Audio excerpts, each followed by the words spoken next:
guys, it's Sarah. Today we have a bit of a different video. I have recently received a review for a musical that I wrote called You're a Catch, Why Are You Single? And it was so wild and so disturbing. I thought, you know what? Everything is content, and if my eyeballs have to see this, then so do yours. So I'm going to be reading out this review that I received unsolicited of my musical, which is available online. Now, if you would like to go and watch the musical before you watch this video, you are absolutely welcome to. It's only about an hour to 70 minutes long, so it's not long. I'll put the little linky thing and also link it in the description, but you won't need to have watched it to be able to understand and enjoy this video. It's basically a song cycle with lots of different snippets of songs and monologue and all that kind of stuff, all to do with being single in this day and age. So super contemporary, fun, upbeat, that kind of thing.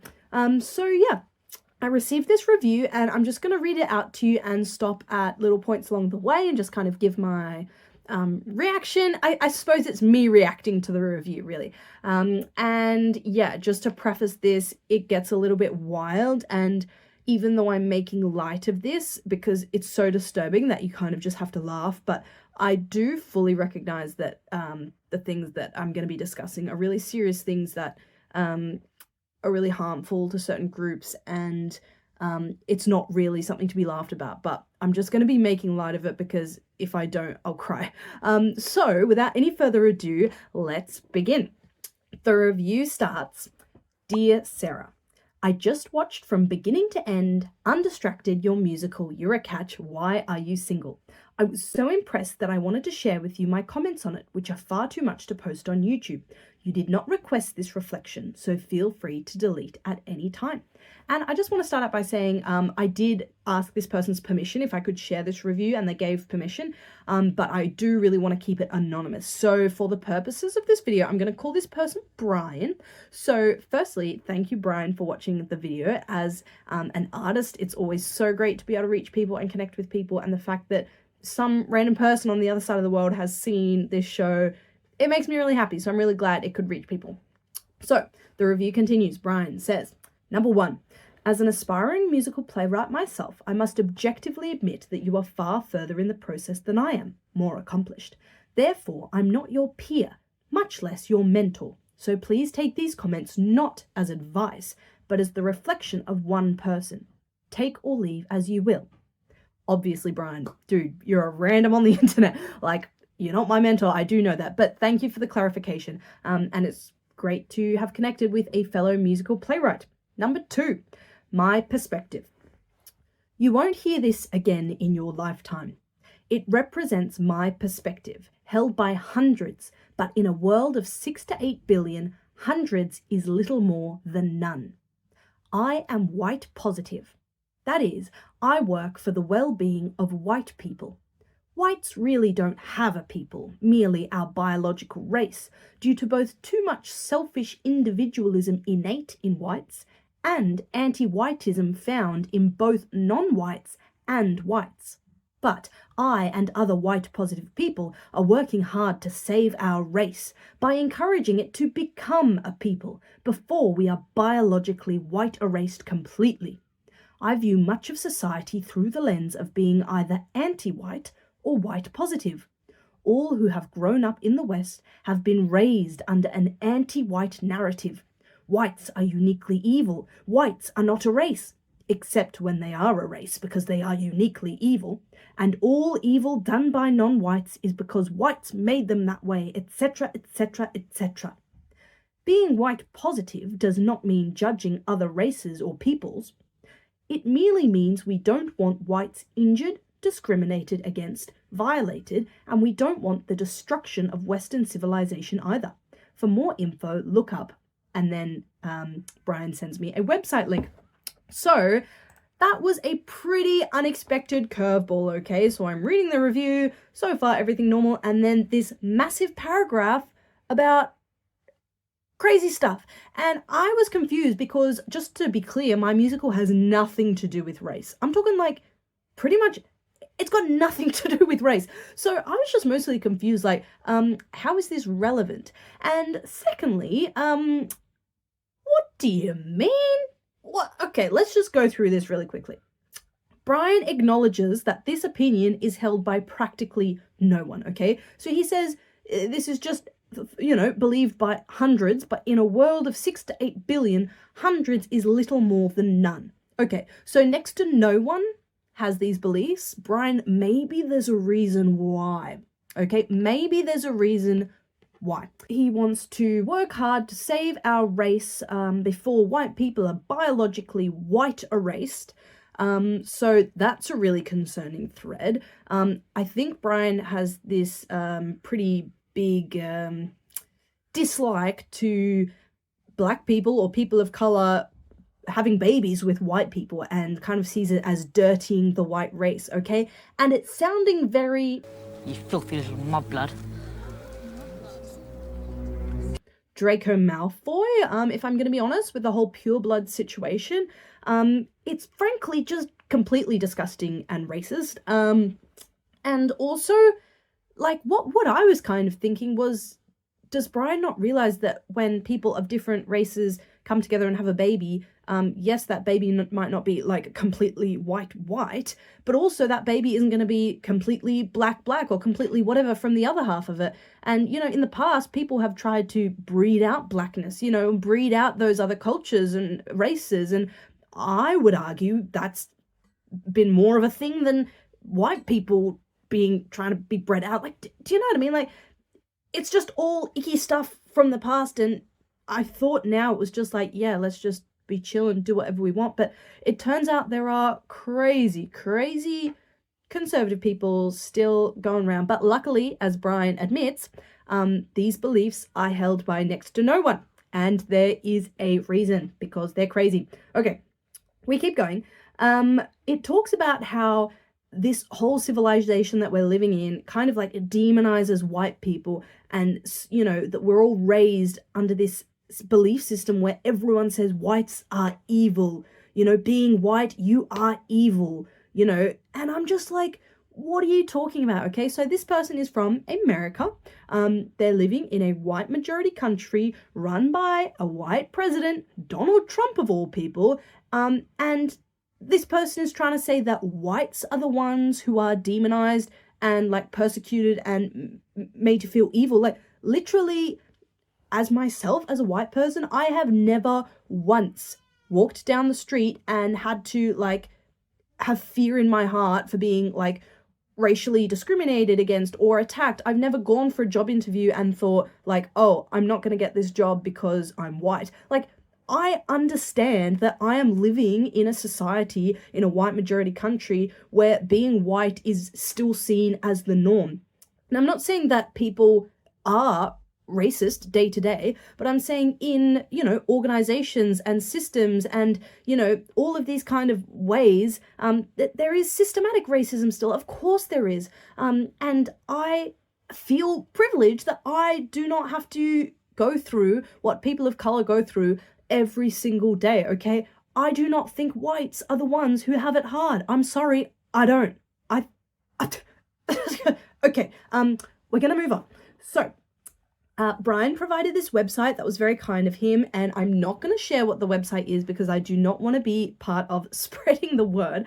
I initially didn't want to touch the website because I was like, I'm not wasting a single second of my time looking into this, but I wanted to make a very thorough video. So for the purposes of research, I looked at the website so that you don't have to. Let's talk about it.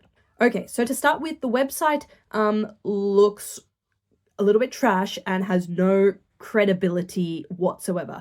The website looks like that this is all kind of run and coming from one person who has made this website and made these materials and is trying to spread this belief system, but it's all being run by this one person.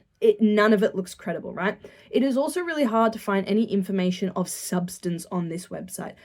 So I watched the first video and honestly, it was a little bit like scary how much of a sales pitch it was, okay? So it was this guy pretty much being like, if you follow this, way of life, it's going to change your life, are you feeling this? Are you feeling this? If you join us and join this way of life, belief system, whatever, perspective, it's going to change your life. And I could even feel myself starting to be like, sucked into this, like, oh yeah, I want to change my life. And I'm like, oh wait, I've got 3 brain cells. I can tell that this is absolute bogus. But if I didn't have 3 brain cells, right? If I was somebody who was maybe feeling rejected or dejected from society, if I was somebody in a vulnerable position, I can absolutely understand how they could be, yeah, I'm going to say radicalized, and sucked into this community or into this belief system. It is so scarily sales pitchy. It was very much like, do these exercises, use these words and terminology, spread the word to your brothers and sisters. It was a little bit scary,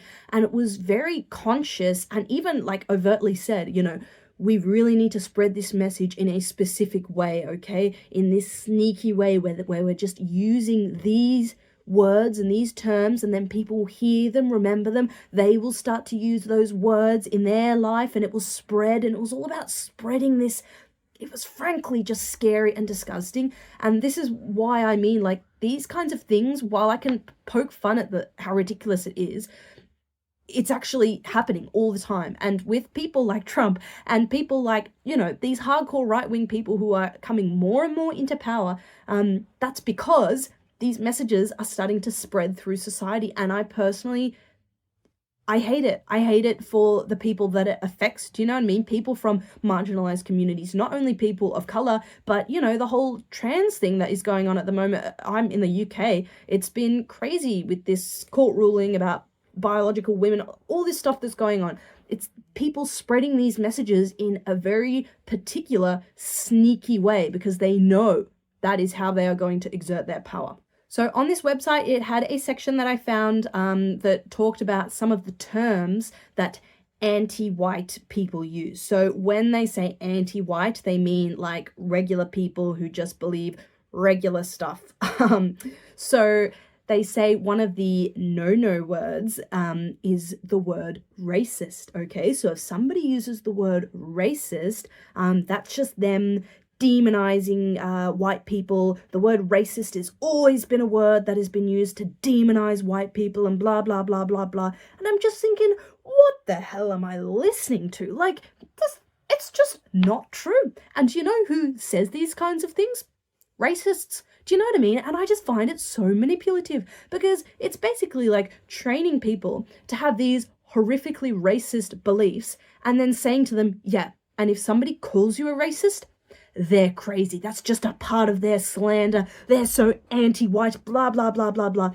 It's just absolutely ludicrous. So another no-no word is when we say diversity is our strength. If somebody says that, they're anti-white, they're blah, blah, blah, blah, blah. People shouldn't be saying diversity is our strength. Like, what? Like, it was just absolutely ridiculous. There was also a lot of downloads for like flyers, memes, like, GIFs, things like that, things to be able to spread this message. And it was just all so icky. The other really concerning things was that there was a link to like a kind of chat GPT type thing that I assume kind of like held the beliefs, and you could like chat to it as a chat thing. That's weird. And also a game. I didn't look into those things, but just the fact that they're out there, it's just like, I don't like it. There was also a lot of books, obviously all written by this one person who seems to own this website and seems to all come from this one person. And it made me laugh because this is one of the descriptions of one of the books, right? So I won't again say the author or the title. So in this book, the author recounts his extraordinary childhood struggle under the physical and psychological abuse of a society obsessed with an anti-white ideology. Oh, wah, right? Like, physical and psychological abuse of a society obsessed with hating white people. What kind of world are you living in? What society are you living in? Like, I'm not saying that white people do not have struggles, okay? But white people do not have struggles with living in an anti-white society. Our society is built around whiteness and supporting whiteness and prioritizing whiteness. It's wrong, but it's true, right? And I think that's one of the scariest things. This person who's created the website and Brian, who has left me the review, these people who are pro-white, they are playing this victim narrative, right? poor me. I have been told that I am evil because I'm white, and I've been told that I'm racist because I'm white, and blah, blah, blah, and people are demonizing me because I'm white. I can't have anything because I'm white. I can't do anything right because I'm white. Poor me, poor me, poor me. And I just think these people clearly have an inability to put themselves in somebody else's shoes and think, oh, maybe that's not right. Maybe I don't have it so bad, right? I truly, truly think these people are terrified and afraid of a society where people treat white people the same way that white people have treated people of color or black people, right? Or anybody who is not white, okay? I think they are terrified of living in a society where white people, get the treatment that they have given out for hundreds and hundreds of years and continue to do so in scenarios exactly such as this. And we'll get to the whole gender element in a moment, which Brian brings up, but I think it's the same. I think that a lot of men don't want equality for the genders because they are so scared that if females gain any kind of power, that females are going to start treating men in the same way that men have treated women for hundreds and hundreds of years. Okay, spoiler alert, not great. All right. Anyway, so the thing that made me most laugh about this book, though, is that there are these little paragraph sections that sound like reviews, but it's not a review, right? It's not like, oh, so-and-so said this. It's just clearly the author saying this about his own book, okay? It's absolutely a joke, and this is what I mean about no credibility on this website. So this is one of the little review sections that really made me laugh. Ingeniously avant-garde and rapidly becoming a folk classic, this book seamlessly melds the author's coming-of-age memoir with a parallel saga. As the face of oppression devours our fragmenting society, the author lights the pole star over your last hope of escape. Like, doesn't that sound like it's written to be like a review? Ingeniously avant-garde and rapidly becoming a folk classic. But, like, it's the author saying this about his own book. Rapidly becoming a folk classic. Like, what are you talking about? Anyway, this is what I mean. It's just absolutely laughable. So I couldn't really find too much of substance on the website, just lots of like different links to all these different things and honestly just propaganda. But I did find a link to a YouTube channel. On the YouTube channel, it was just loads and loads of live streams, again, of this one person just going live and just chatting crap about his beliefs, all right? And I did watch a little bit of one of the videos, and again, it's all these people just being like, yeah, king, hail, yeah, I love what you're doing, blah, blah, blah, blah, and like sending him money. And on the website, it was a lot of like, what can you do to help the pro-white narrative?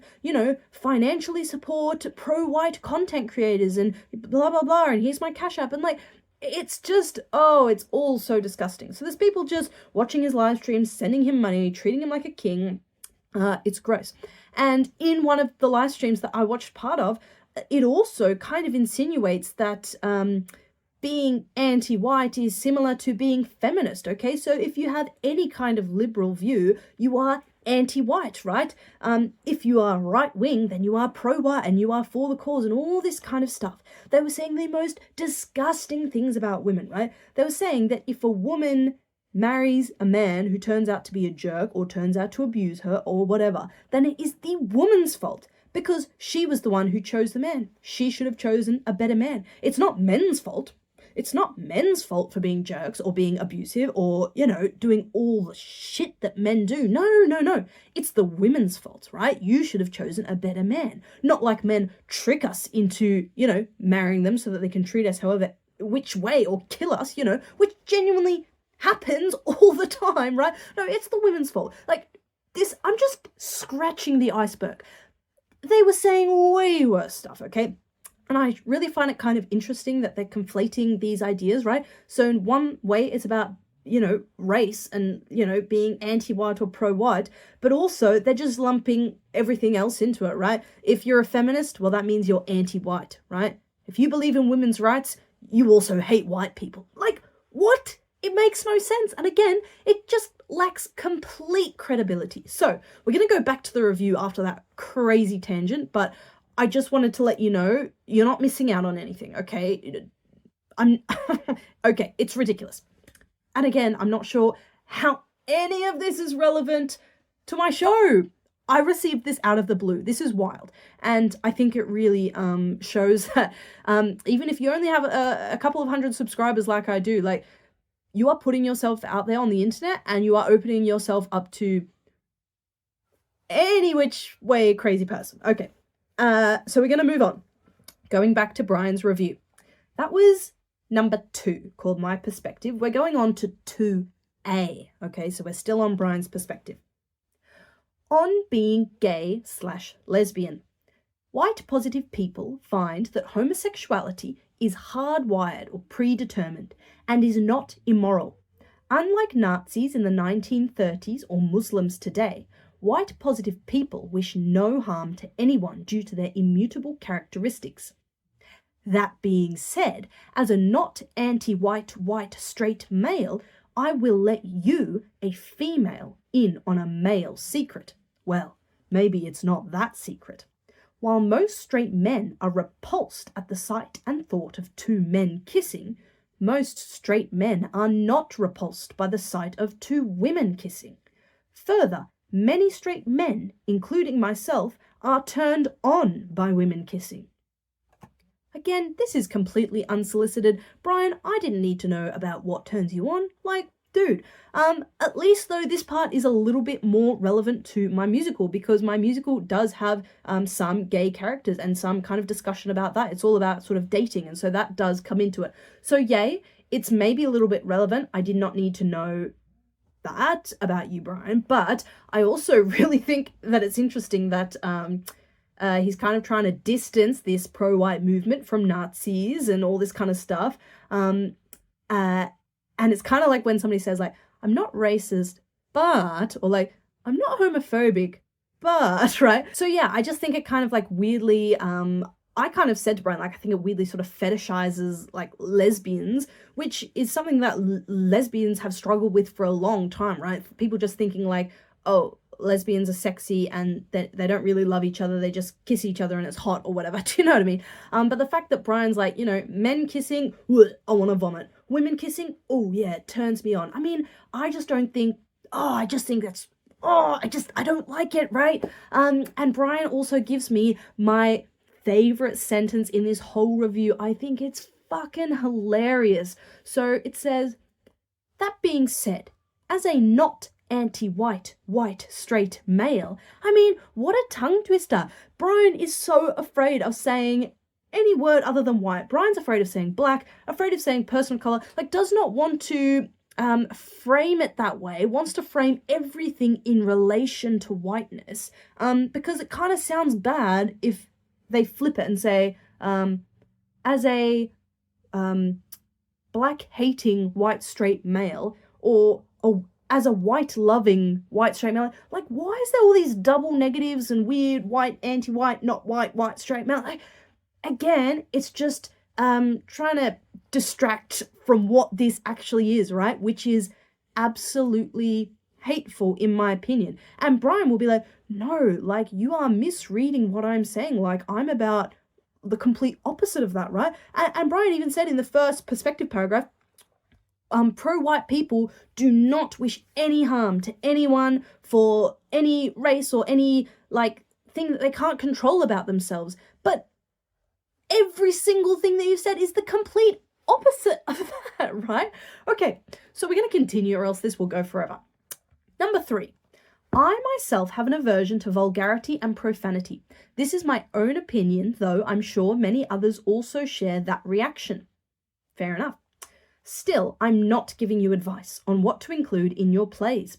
On the contrary, you must choose your own course, where much success in musical theatre is tied to how anti-white a musical is. This guy is obsessed, and I literally said to Brian, like, I'm sorry that you live your life with such passion about this topic, because it must be sad to go through life being so obsessed with anti-whiteism. Do you know what I mean? Just like get over it, move on. So, much of musical theatre thrives on being anti-white. Think of Hamilton. The entire play is a desecration of white men, a bastard from a whore. And I'm just thinking, did you miss the point entirely? Like, the whole thing with Hamilton is that Lin-Manuel Miranda literally was like, there are no roles for me on Broadway. I look at Broadway and I don't see where I'm gonna fit into this. Like, everything is white, right? So he literally wrote his own show into existence. He wrote his own role into existence. I mean, I would hate to be a person of color in the entertainment industry because so many musicals are white, right? So many stories that are told in the media are white, disproportionately to the amount of, black people or people of color or anyone. And I just think, dude, Brian, you're missing the whole point. Okay, he says, or Hairspray, where biological white erasure is lauded and celebrated. I assume he means like a white person getting with a black person. Oh, it's celebrating white erasure. Oh, like black people are some kind of dirtiness. It's just disgusting, right? It's hateful. Oh, I'm getting emotional. And I know that's going to make people think, well, you're just getting emotional. Yeah. Oh, whatever. I am emotional. Okay, we're going to keep going. Much of musical theatre thrives on sexuality, and yeah, a lot of musicals are sexy. Much of musical theatre thrives on the vulgar and the profane. Hair, the Book of Mormon. Yes, I agree. So, this is my perspective to give you context for my thoughts on your musical. That was just the context for the review. And if I'm honest, all of that could have been left out, and I'm sure I could have just understood your review just fine, but that's fine. Okay, now on to your musical. Number 1. First, congratulations for actually completing it. You did it, where many others like me never get their car across the finish line. You finished the book, the lyrics, the music. I know that took a tremendous amount of work. At least it would for most people, myself included. You also did all the work to produce it and actually have it performed, recorded, and platformed on YouTube.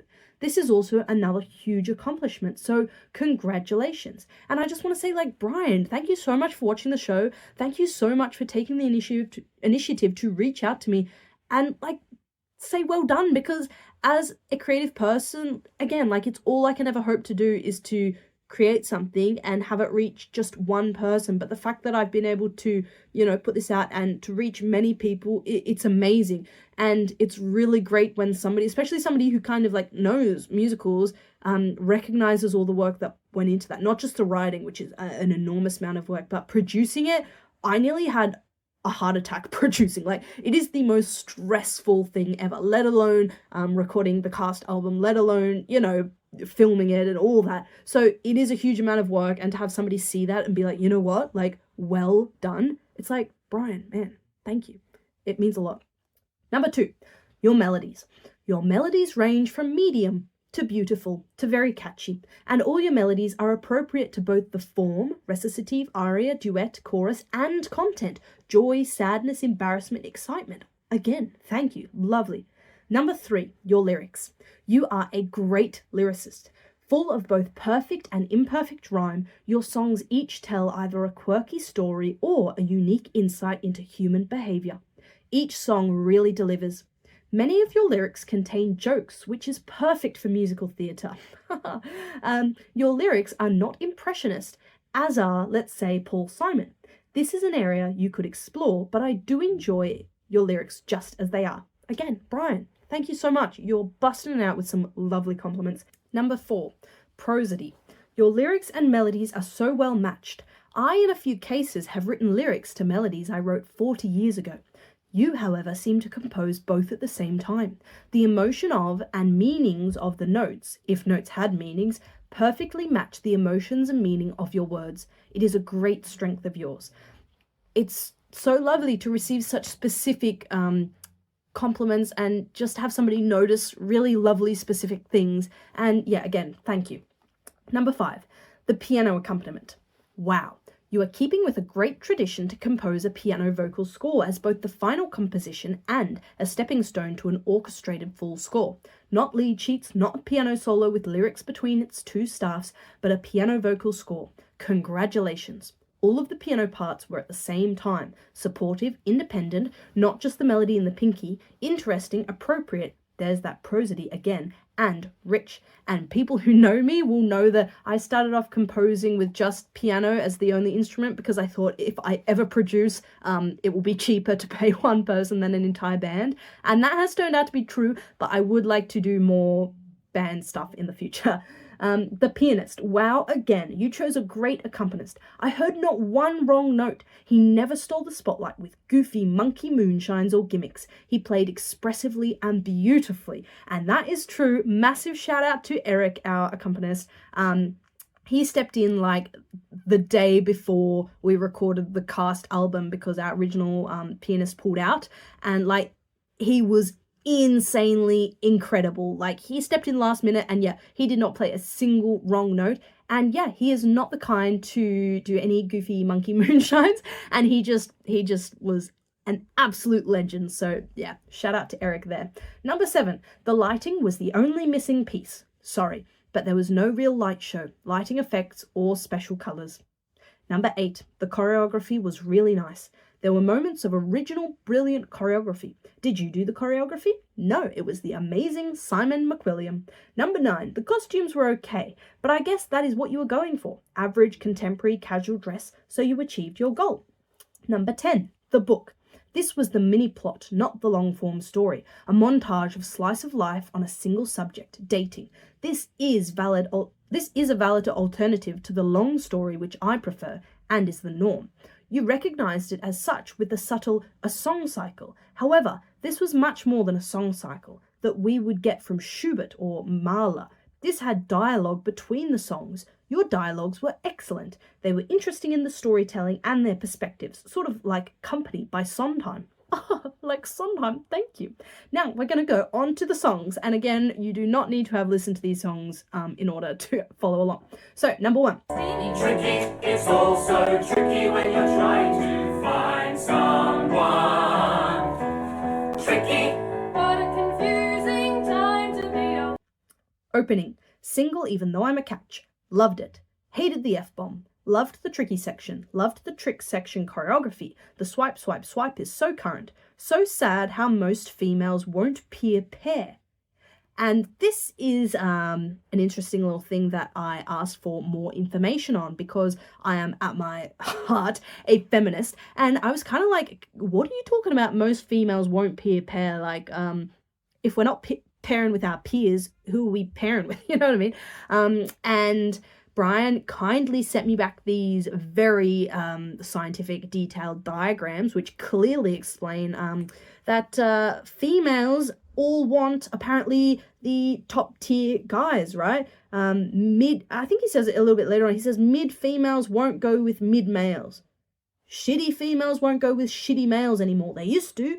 But now the shitty females want the good guys, and the mid females want the good guys. And like, firstly, I kind of reject this notion that we're all ranked, right? You're shit. You're like, how are we ranking people? And secondly, I said to Brian, I was like, dude, like, I don't think it's like that something has changed and now everybody, all the gals want the good guys, right? I think it's like back in the day, like not that long ago, like you divorced, you know, you couldn't get divorced, right? It wasn't legal. And if it was legal, like women were so financially dependent on a husband that they literally could not afford to leave their husbands, right? So they had no choice but to accept whatever treatment their husband was going to give them, and they had no way to leave, no way to get out, obviously, like no even capacity to achieve financial freedom. And as women now are becoming more educated, more independent, less dependent on men, we actually have a choice. So yeah, we're not gonna choose the shit guys, we're not gonna choose the mid guys if you want to say that guys are ranked, because do you know what the shit guys do, right? Again, yeah, they kill us, right? They abuse us. And I'm not saying all men, right? I'm not saying all men. I'm just saying that I don't think it's a bad thing if women are choosing to raise their standards a little bit. I don't think it's a bad thing that women are choosing to be single instead of settling for a relationship with somebody who is a bit shit, right? And I think that's the whole point of the show, right? It's all about being single. It's all about learning to be comfortable with being single rather than giving in to the societal pressure of pairing up for the sake of pairing up, okay? Okay. So Brian says, so sad how most females won't peer pair. Yeah, sad for the dudes, especially the shit dudes. The best musical line was the find someone notes. Number 2, I hid in a cupboard. And now they're farting and I'm in our cupboard. Ooh, ooh.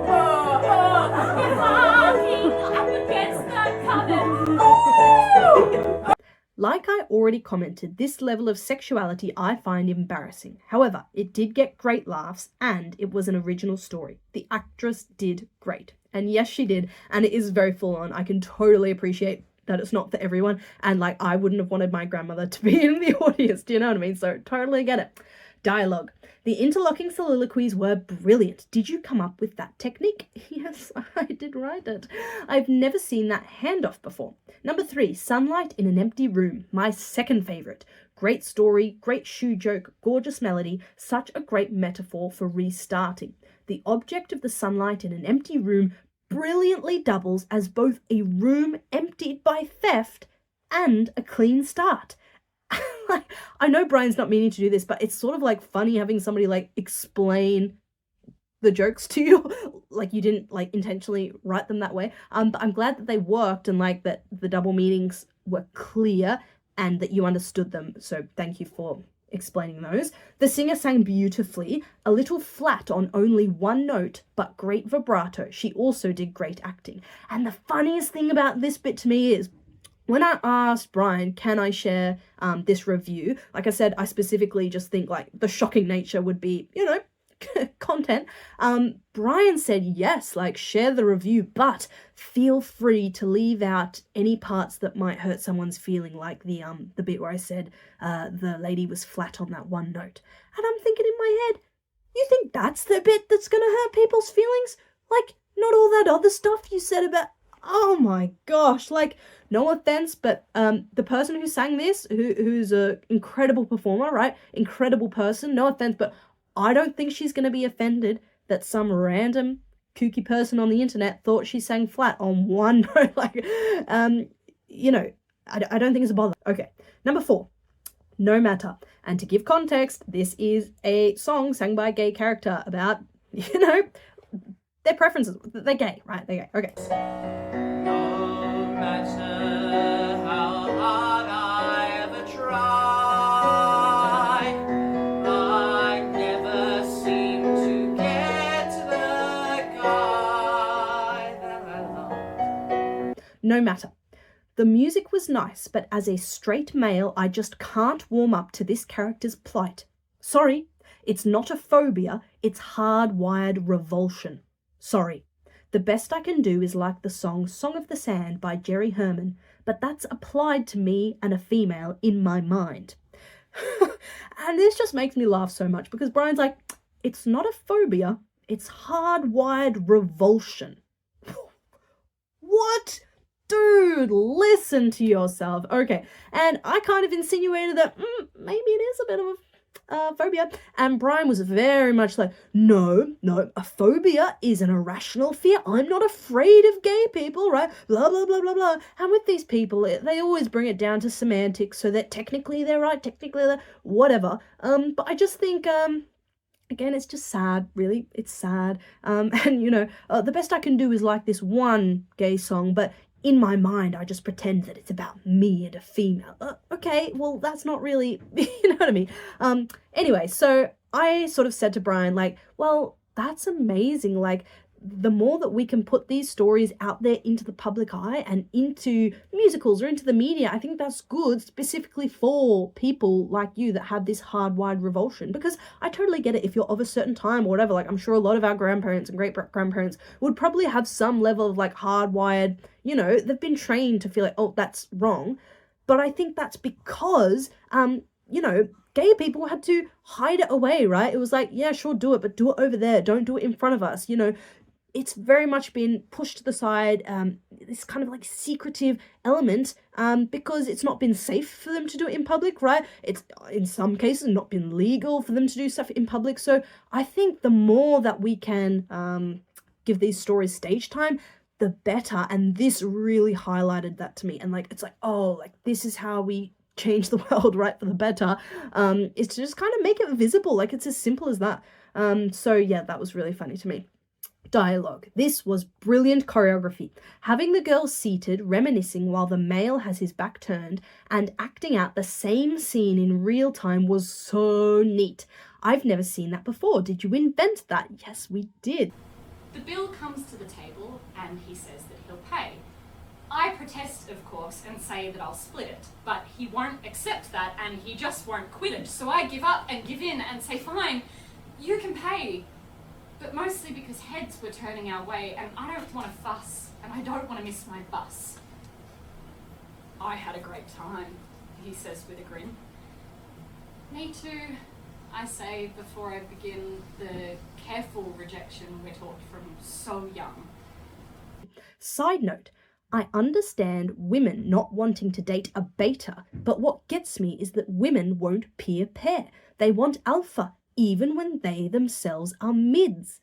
And again, it's going back to this whole thing of women won't peer pair. And like, to give context, this song is about a woman who goes on a date with this guy who turns out to be a total like creepy nice guy, right? Who like manipulates her, calls her a slut when she rejects him. And it's all about this woman being like, yeah, we have to be so careful about how we reject men. We have to like, coddle their ego and, cradle it. And, we got to be so careful because if we're not, like, we can be in danger, right?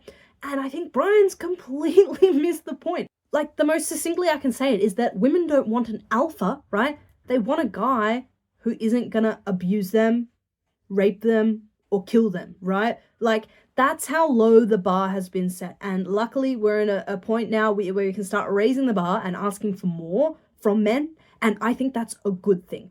I explained to Brian that, like, relationships, traditional relationships, and marriage and all of that, it only benefits the man, right? And Brian was very offended by this and said, we need each other, like it's a beautiful thing, blah, blah, blah. But I do believe that the traditional kind of family, household, marriage, hetero relationship situation, it is so much more beneficial to the man than the woman, right? Because the man gets this like free slave to carry on all of the domestic labor in order for this man to go off and succeed.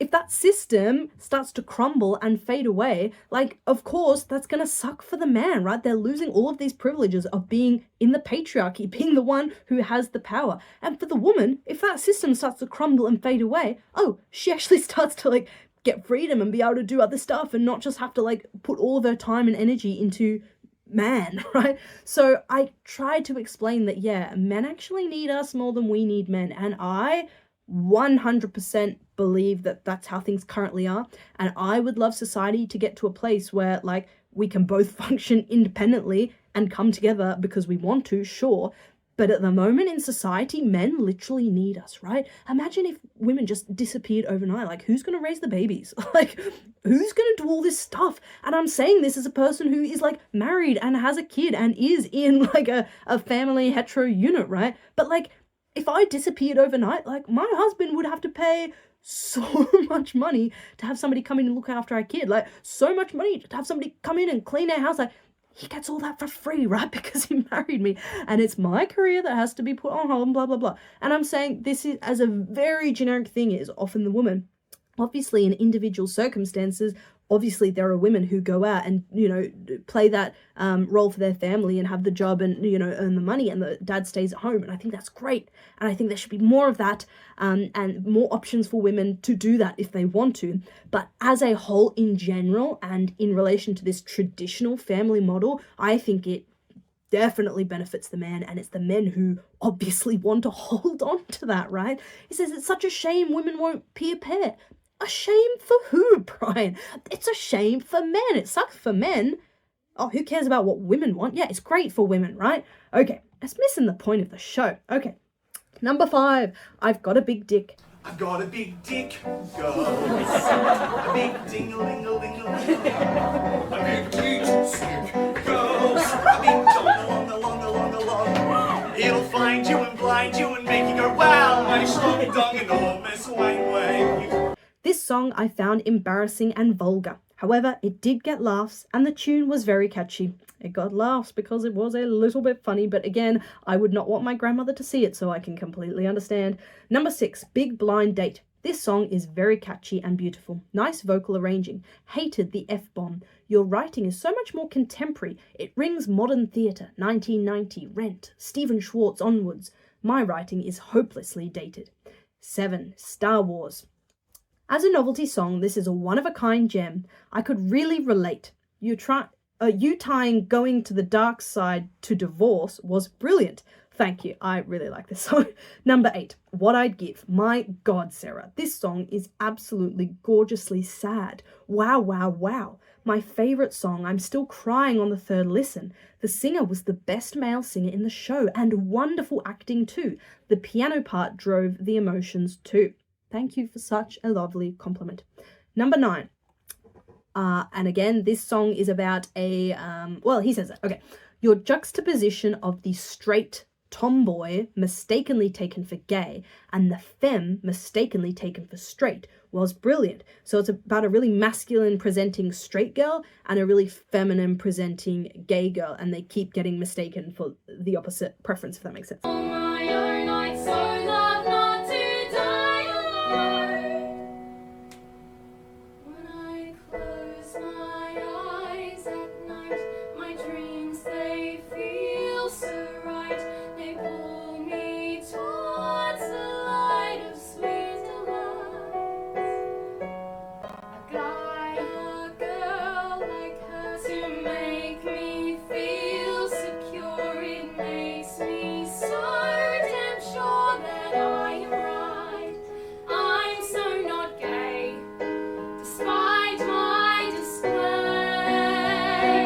And they're kind of both singing about the same thing. Like, I hate that society just looks at me and, you know, assumes what I'm into, or puts me inside this box of what they think I am, right? And Brian says, Sarah, you have a gift.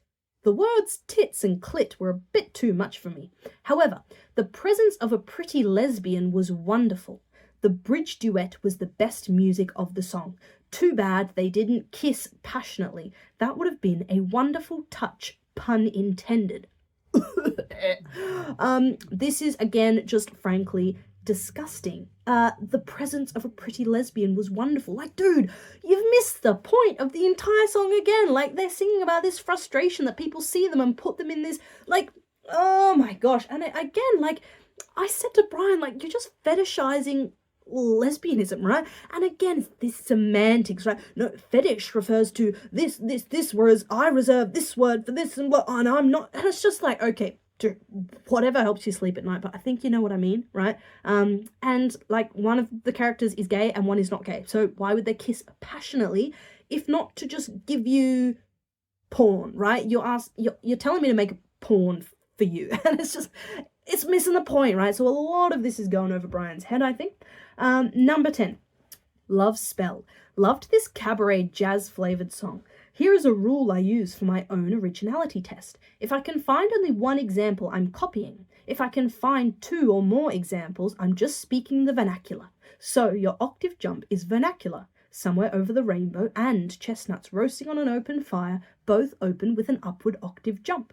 This song was a great second to last song, and the singer had the best voice in the whole cast. Who was that winky face? It was me. It could be someone else. It could become someone else. I guess it wouldn't matter so much.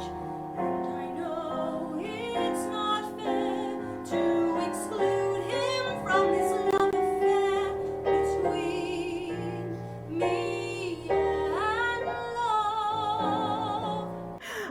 Number 11, Yurt Life. Loved the rhyme, cute song, very catchy chorus. 12, Finale. Nice book ending with the opening song. I loved the do not deny narrative, didn't like the F-bomb. Surprise, surprise, Brian. A sense and a theme there. Loved the tricky reprise line and melody. Sarah, this video should have 100,000 views and you should 50,000 subscribers. You are very talented. I'll purchase the sheet music to Sunlight and What I'd Give. Can't wait to sing and play them myself. Good luck to you. God bless you. Keep going. You are getting better with each video. Oh my goodness. Like, what a weirdly disturbing, disgusting, lovely, complimentary, odd, unsolicited review. Like, you can see why I read that and was just like, somebody else needs to also bear the burden of what I just read, right? Like, it's a lot. And again, now that we're at the end of the review, like, that whole first bit, I really believe could have just been left off and the review would have been lovely. But after kind of researching this pro-white thing, it's all about like spreading it, right, in every possible opportunity. If you have an opportunity to spread the message, like, do it.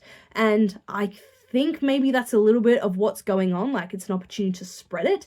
I did question Brian. I was like, why did you bring all that up when it's completely not relevant to my show? And Brian said, yeah, fair, like your show's not about race, but it's being pro-white is so core to who I am, I felt like I needed to share it. And again, I was just like, wow, what a sad existence. Like, it's so core to who you are that you need to bring it up at every opportunity. Like, man, get a hobby or something.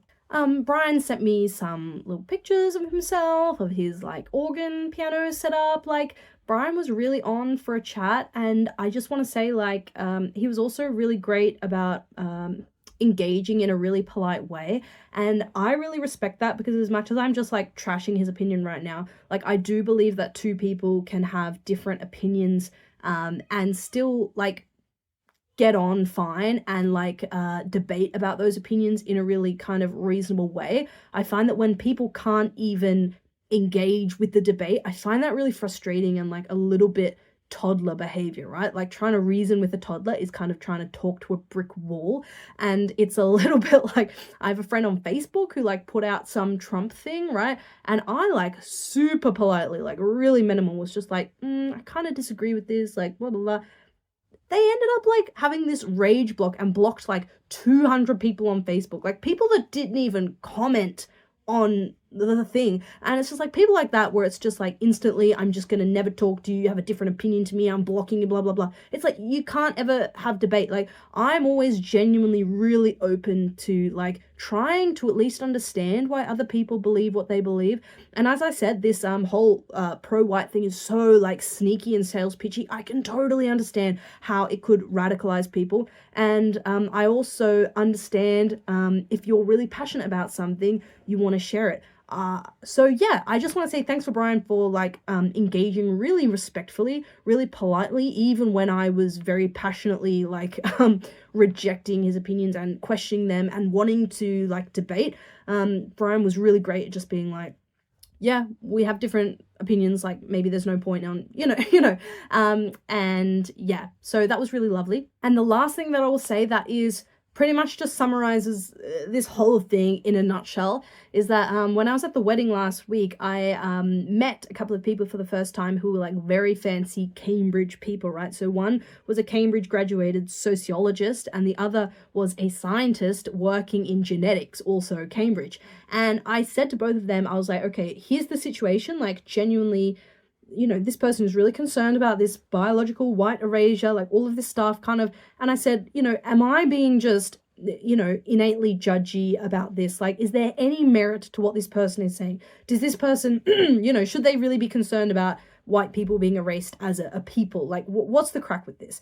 And they literally just turned to me and said, yeah, this person is just 100% racist. There's no merit in this. Like, this person is racist. And I just think those people are scientists, they're Cambridge people, sure, they're just two people, but I feel like the whole world, like this guy says, 6 to 8 billion people, it kind of outweighs Brian and his couple of hundred getting all their opinions and beliefs from this one crazy guy who's writing books and, trying to do live streams and, you know what I mean? Like, all of those beliefs are stemming from this one person, right? And my mother always told me, don't discuss politics, right? I even just asked her, like, are you happy with the election outcome? It was the election in Australia, the federal election. And she was just literally like, I'm not talking about it. Like, it's so rude. Don't ask people that. But I'm kind of the opinion that sometimes we have to talk politics, right? Because again, that is how we have these debates and make each other think about different things and ultimately change the world.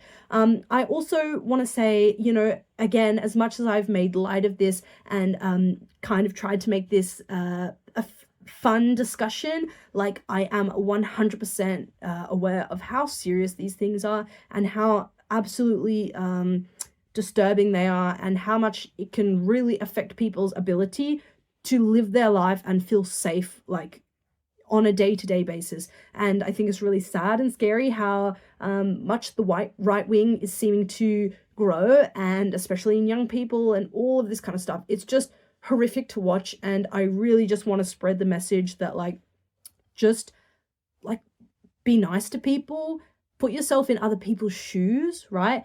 And just let people do whatever they want. Like Brian says that the pro-whites are just all about, not wanting whites to be discriminated or attacked or violated. And I said to Brian, yeah, man, I get it. I don't want white people to be attacked or discriminated against or violated either. But I also don't want people of color to be discriminated or attacked or violated, or do you know what I mean?